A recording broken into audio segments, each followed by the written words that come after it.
الحمد لله نحمده ونستعينه ونستغفره ونعوذ بالله من شرور أنفسنا وسيئات أعمالنا من يهده الله فلا مضل له ومن يضلل فلا هادي له ونشهد أن لا إله إلا الله وحده لا شريك له ونشهد أن سيدنا ونبينا ومولانا محمدا عبده ورسوله صلى الله تعالى عليه وعلى آله وأصحابه وبارك وسلم تسليما كثيرا أما بعد فقد قال الله تعالى في القرآن المجيد والفرقان الحميد بعد أعوذ بالله من الشيطان الرجيم بسم الله الرحمن الرحيم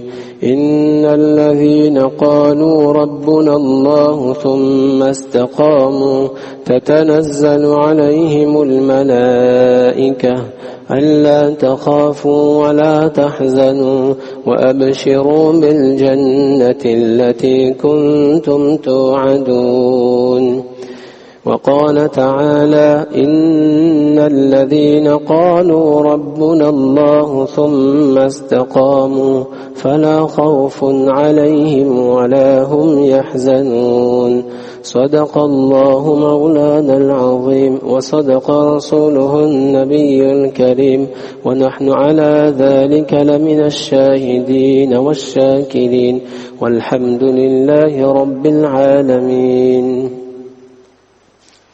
Chers frères, toutes les louanges appartiennent à Allah Azza wa Jal, notre Créateur, notre pourvoyeur.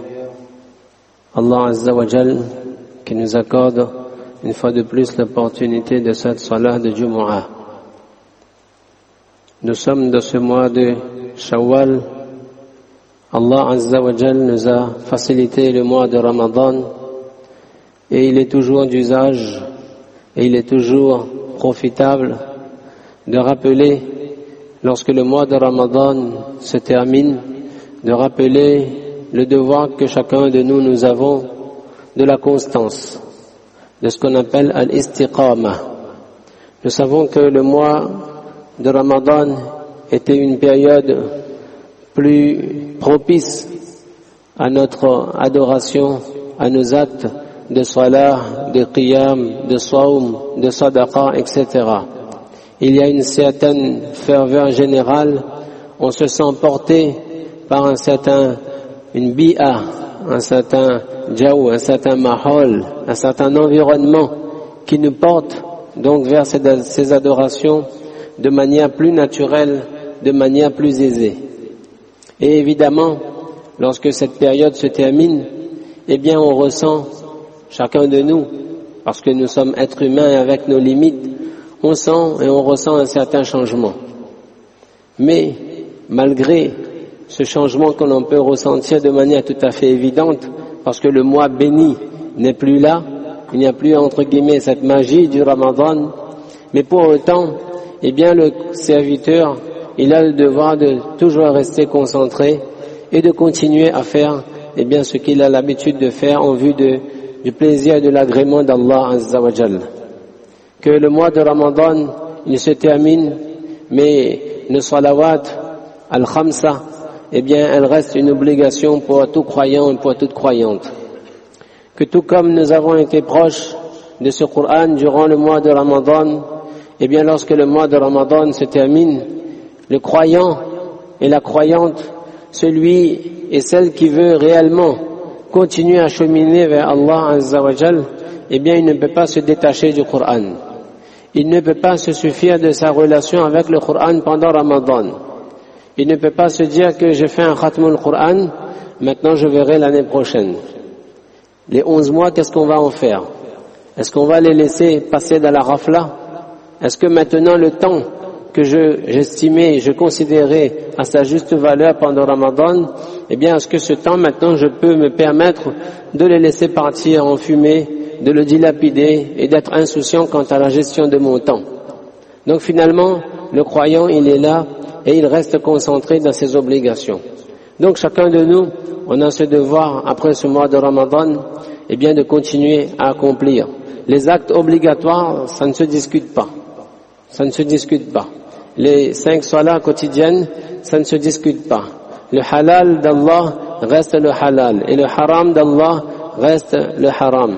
Les obligations restent les obligations et les interdits ne changent pas après le mois de Ramadan. Il n'y a pas de choses qui seraient interdites en dehors qui seraient interdites pendant Ramadan et qui deviendraient licites après le mois de Ramadan. Donc, c'est tout à fait le devoir du croyant de rester intelligent quant à la gestion de ces différentes a'mal, de ces actes cultuels. Et à côté de cela, il continue. Comme pendant le mois de Ramadan, il était aussi dans les actions nawafil, dans les actions surérogatoires, eh bien il continue. On a rappelé le Coran. Le Coran, c'est un lien quotidien que chacun de nous, on doit avoir. Chacun de nous, on doit se dire soi-même que est-ce que c'est possible que je passe beaucoup de temps chaque jour dans d'autres activités et que parce que c'est le mois de Ramadan qui est terminé, que je peux maintenant négliger le Coran. Non. Normalement, chacun de nous, eh bien, on a le devoir spirituel vis-à-vis d'Allah chaque jour d'ouvrir le Coran. L'autre jour, on était dans un programme, et Maulana, il était là, il a dit si chacun peut s'engager à lire au moins une page par jour. Ça, c'est le minimum. C'est-à-dire qu'il s'engage en quelque sorte à prendre le livre d'Allah dans sa main, à l'ouvrir et à en lire quelques versets. Normalement, c'est chaque jour. C'est pas Ramadan. C'est chaque jour de sa vie. On rappelle toujours cette parole de Ibn Mas'ud radiyallahu anhu qui disait que je déteste cette journée qui s'est écoulée sans que mes yeux ne se sont pas posés sur la parole d'Allah azza wa jal. Le croyant, il doit se dire j'ai tout fait, mais est-ce qu'aujourd'hui, eh bien j'ai touché au Coran. Même si c'est à la fin de journée, avant de dormir, on prend le Coran, on lit quelques versets. Ça c'est ma relation avec Allah azza wa jal par le biais de sa parole. Tout comme pendant le mois de Ramadan, nous accomplissions des actes nawafil. Masha'Allah, beaucoup, eh bien, on fait ce qu'on appelle le iltizam de salat tahajjud. Que c'est Ramadan, je veux faire tahajjud. Tahajjud, mes frères, et ça c'est un secret parmi les secrets. Je disais à des frères en discutant encore que celui qui veut réellement cheminer vers Allah, eh bien, il ne peut pas se détacher de tahajjud. Eh bien, c'est pas parce qu'on ne se lève plus pour prendre le sehri, le suhour, eh bien qu'on ne se réveille pas pour accomplir ne serait-ce que 2 rak'at. On va pas loin, hein. Coran, on a dit une page, quelques versets. Qiyamul Layl, seulement 2 si on peut. Celui qui a fait Masha'Allah, plus c'est très bien.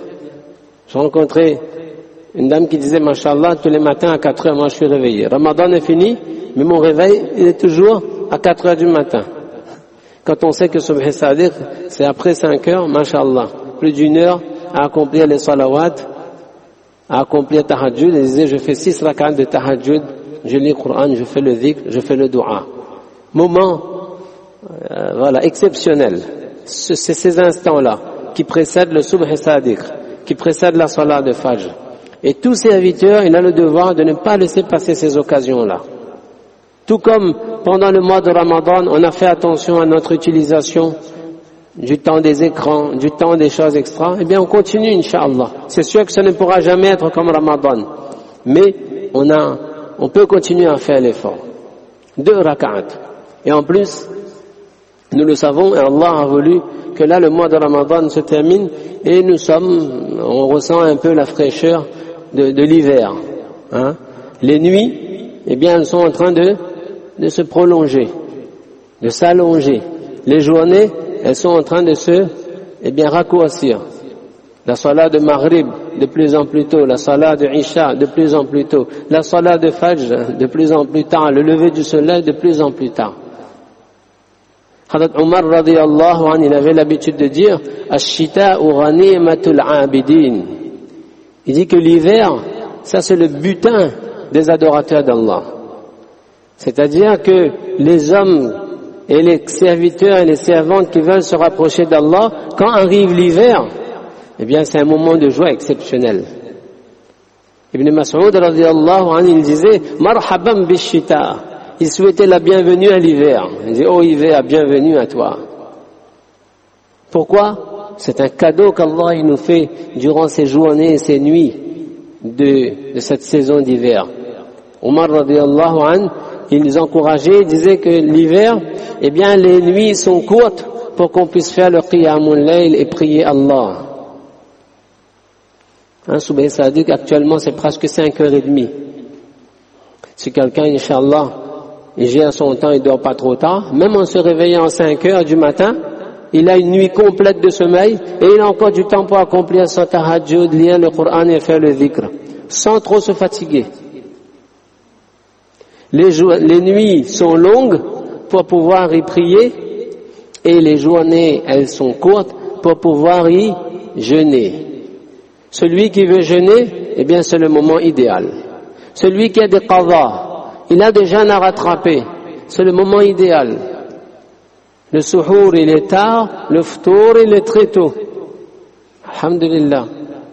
Ceux qui ont les qadha, c'est le moment. Et ensuite, on peut faire plus. On fait des jeûnes nawafil. Là c'est le moment où c'est facile. On est le mois de Shawwal, on a maintes fois rappelé les 6 jeûnes de Shawwal.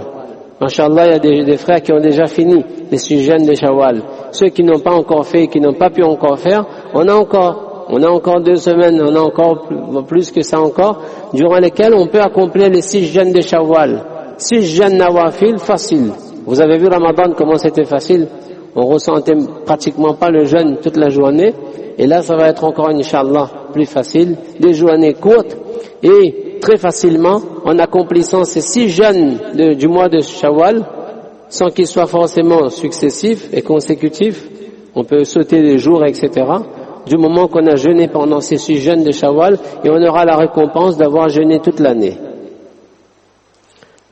Dans les narrations, et on l'a rappelé aussi il y a quelques jours, celui qui jeûne 3 jours par mois, et on sait que toutes les actions sont multipliées, les récompenses sont multipliées par 10, en jeûnant 3 jours chaque mois, eh bien on aura la récompense d'avoir jeûné tout le mois, et en agissant ainsi, toute l'année, et en agissant ainsi, toute la vie, Inch'Allah.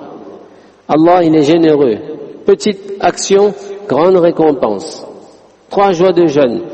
Si on peut faire 13, 14 et 15, les jours blancs, sinon on peut faire en d'autres journées de ce mois. Rasulullah sallallahu alayhi wa sallam, il jeûnait le lundi et le jeudi. Eh bien, c'est des possibilités pour nous aussi. Donc, alhamdulillah, il y a autant de possibilités pour nous de profiter, Inch'Allah, de ces journées. Et que chacun de nous, il reste vigilant quant à l'utilisation de son temps. Ça, c'est vraiment notre temps, c'est le capital. Quand Ramadan est terminé, évidemment qu'il y a un peu de relâchement, mais pas de rafla, pas d'insouciance. C'est pour ça, dans notre dîne, rien ne s'arrête. Quand on a fini de jeûner 1 mois, on nous dit, essayez de jeûner encore 6 jours. Quand le mois de Shawwal se termine, eh bien les mois sacrés commencent, Dhul Qa'da. Les gens sont en train, ceux qu'Allah il choisira, Inch'Allah, sont en train de se préparer pour une autre grande ibadat. Une autre grande ibadat, le Hajj se prépare. Vous voyez, tout s'enchaîne. Et pour que, en fait, le serviteur, il reste toujours dans un certain élan. Et qu'il continue à faire preuve de ce qu'on appelle la istiqama. La constance, ça c'est l'un des plus grands défis de chacun de nous. On le sait, n'est-ce pas? Pour ceux qui veulent faire des régimes, qu'est-ce qui est le plus dur? C'est de tenir dans la durée. Pour ceux qui font du sport, qu'est-ce qui est le plus dur? C'est de tenir dans la durée.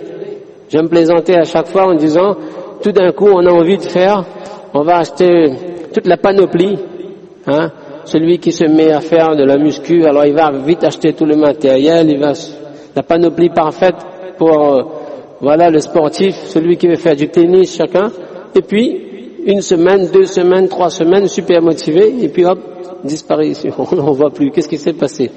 Le petit qu'il est en vente chez le Bon Coin, prends ça, je ne m'en sers plus.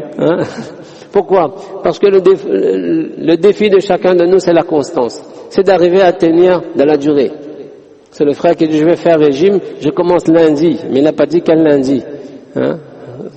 C'est dur de s'y mettre, et c'est dur ensuite quand on a commencé aussi de tenir. Eh bien c'est pareil aussi dans notre spiritualité, c'est-à-dire que finalement c'est un défi. C'est un défi et c'est un effort à faire. Rien n'est facile, mais c'est un effort à faire. Que comment celui qui a fait 1 ou 2 khatmul Qur'an dans le mois de Ramadan, il n'y a plus aucun khatm al-Qur'an durant 11 mois. Il en a pu faire 1 ou 2 complets en 1 mois, en 4 semaines, et il n'arrive pas à en faire un seul sur 11 mois. Ça, c'est à nous de réfléchir. Et à nous de se dire comment je peux. J'ai fait des jeûnes, j'ai fait de la salat, j'ai fait du zikr, j'ai fait tilawa, j'ai fait sadaqa. Ben, on continue, Inch'Allah. Un peu de chacune de ces actions. On continue de manière obligatoire, on a dit, ça ne se discute pas. Et de ce qui est surérogatoire, chacun de nous, Inch'Allah, on fait l'effort. Un peu de salat nawafil, un peu de lecture du Coran, un peu de zikrullah, un peu de sadaqa, un peu d'aide à son prochain. Tout cela, Inch'Allah, on continue. Allah Azza wa Jal, il est miséricordieux. Allah Azza wa Jal, il nous aime. Allah, il est généreux.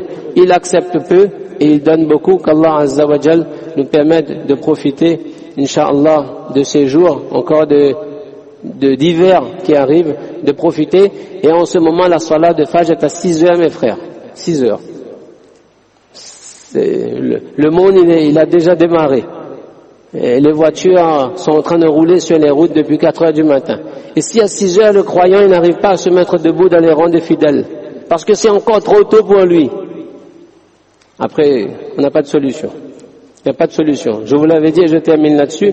Quelqu'un était venu voir Mufti Taqi. Il dit, je n'arrive pas à bien faire les actions. Est-ce que vous n'aurez pas un ta'aviz? Parce que je n'arrive pas à suivre les choses comme il faut, de manière constante. Mufti Taqi, il a dit, je peux te donner un ta'aviz, petite formule. Je peux te donner, mais le problème c'est que ce ta'aviz-là, il faut le prendre aussi sur plusieurs jours, sur une longue période. Si tu es négligent dans le suivi de ce ta'aviz, qu'est-ce qu'il faudra faire? Je te donne un deuxième ta'aviz pour le premier ta'aviz. Et après, si tu n'arrives pas à faire le deuxième, je te donnerai un troisième pour le deuxième. Après, il a dit, en fait, tu as compris, il n'y a pas de ta'aviz. Il n'y a pas de gris-gris, il n'y a pas de talisman, il n'y a rien. Bouge-toi, fais les efforts, personne n'agira à ta place.